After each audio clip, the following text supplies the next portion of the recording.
Hi folks, Philip B. Wilson here, and I am talking with Matt Mitrione, mixed martial artist, former football player, right? Yeah. You left the gridiron to trade what? Punches, kicks? Trade leather.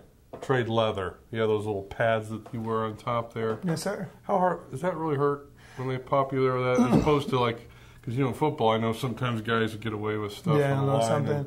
You know, it's kind of like a rather subjective answer. You know what I mean? Because like, if you have a pretty good chin, no, they don't really bother you that much. I mean, you might feel them, but they don't really bother you. Right. You know. Right. And I'd like to think I have a pretty good chin. I've never been punched that actually really bothered me. That made me be like, ooh. Okay. You played football at Purdue. Yes, sir. And then after that? Yeah, I was Purdue from 97 to 01. I was Tiller's first recruiting class. There you go, and, Joe Tiller. And yeah, and current day coach Danny Hope was actually my recruiter to bring me into Purdue. Okay. And then I was there from 97 to 01, ended up on an injury, and then left. When I left Purdue, I ended up with the Giants for 02, and I was active 02, then IR 03. And then I was out 04. I got signed by the 49ers, but I was there for a cup of coffee. You know, it wasn't very long at all. And then I got released by them and then went to NFL Europe in 2005 to prove I was still healthy. Okay. Went over there and then ended up being active with the Vikings in 2005, got cut in week 6. And then they actually brought me back in, and I was with the Vikings again in 2008, but I was never active with them. Okay. So at some point you decided to go mixed martial arts. By the way, he's fighting September 25th, UFC 119, Joey Beltran. The Mexicutioner. The Mexicutioner. Do you have a nickname yet? I don't. Well, everybody's called me Meathead because that's what I was called on the show. Meathead? But I've been meat since I was 10 years old. I don't feel like I want to call you Meathead. See, that's why we get along so well. Yeah. See, he's a big guy, so it's... much is made of Brock Lesnar, a football player. He's not a football player. He was. He was never a football player. Really? He was trying to play football. He was trying to play football. Yeah. But he was like Vikings too, right? Did you guys ever run into each other? No, he was gone before I got there. But you were a football player. Yes, most definitely. D-line? Yeah, D-line. I'm an athlete. And he was a D-line. Yeah, but he was a guy that was kept around because he was a lot of notoriety and who was comical to people to watch. That's what I got when I was with the Vikings. And now he's getting all this pub and love now. Well, I mean, he's unstoppable. He's a great wrestler, you know, and he's a big body and he sells tickets, you know. And you got to remember, he came from the WWF, so he brought a ton of fans and a ton of attention over. You want to get a piece of him sometime. Absolutely. If he still has that piece of gold around his waist, by the time I get there, yeah, I want it. Okay.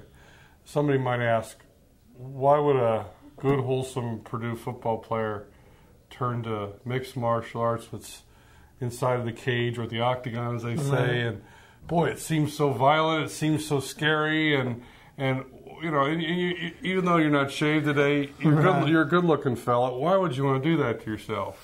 You know, honestly, I don't see why you can't be a good, wholesome fighter either. You know, I think that I love competition. I love it. I live for competition. I love to test myself and to put myself in situations in which I need to dig deep and come out of them. Whether that's family and life or physical or mental or emotional or spiritual, whatever it is, I love the challenge.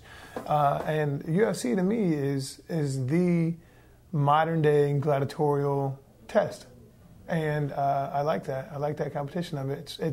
It's primal, but it's very, very, thought.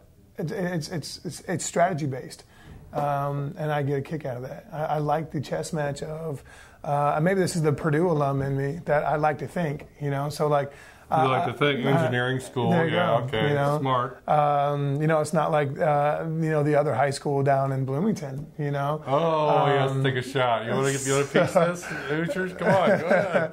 So, any IU grads that are in MMA? Oh, Chris Lytle's an IU grad. Oh well, Chris isn't a heavyweight. I know. You know what's amazing is that not too many times you can't really say that they're an IU grad. You can most times say that people went to IU. Okay, right. So you're saying they don't graduate. Okay, right. I got to ask you one more thing here before we take off. You earned overnight notoriety for your last fight. It was about a year ago. right? No, it was May 8th. Or just, it was a couple months ago. Just a couple months ago. 3 months ago. Yeah. Everybody talked about Kimbo Slice for a while. Mm-hmm.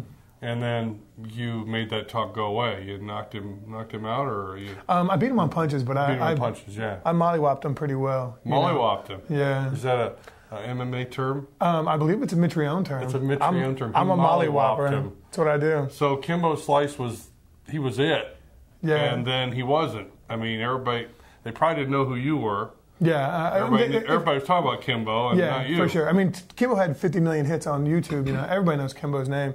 But it's if you knew my name, it's just because I was a jerk on that TV show. That's it. What show was that? It's called The Ultimate Fighter. Okay. And I was the villain on that show. Really? Yeah. You don't seem like a villain. I'm not really a villain, but it's funny. Like on reality TV, you get cast into a role, and when you're in that role, you just play it. Right. So hey, fine. If that's what I'm gonna be, let's. I'll play it to its fullest. All right.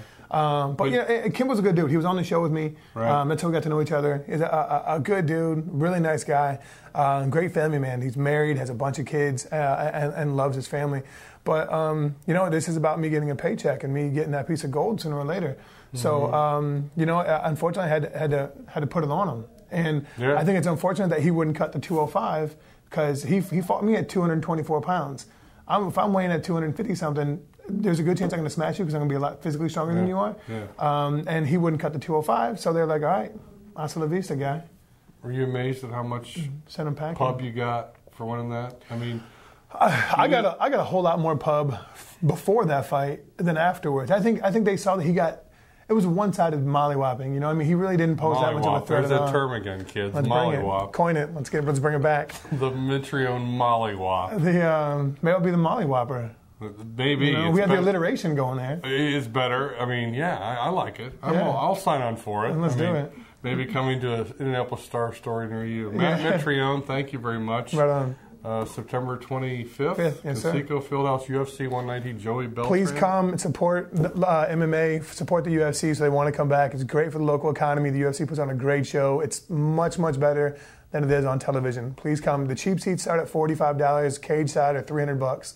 So come on out, drink some beers, have a great time, and let's support the local economy. And you promise a mollywop. I will do my very best to mollywop the executioner.